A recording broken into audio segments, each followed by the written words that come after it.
видео отчет койгула. Бул көпчүлүгү менин материалыма ким жасаганын билбейм, бирок Жылдыз Жолдошованын видео отчету болуп тарыхта калып калды. Калса кала берсин.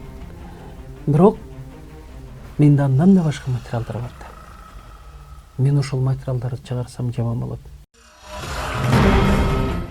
Ачык айтып келгенде баары күнөөлүү. Себеби ошол мезгилде мамлекеттин, элдин жүгүн мойнуна алышкан. Аларга эл өткөрүп берген эмес алгыла деп. Алар өздөрү барып эле Миноборондон отуруп эле портфелдерди бөлүп туруп эле анан пресс-конференция биз убактылуу өкмөт болдук, декрет менен иштейбиз. Мен президент болдум өткөн мезгилден, бул болсо премьер-министр болду, бул болсо министр экономика болду, бул болсо коопсуздук комитетин деп. Анан миллиондогон акчаларды ошол окуясы болбосун деп бөлүшүптүр. Ал акчалар болсо, эмне үчүн анда ошол окуясы болуп кетти?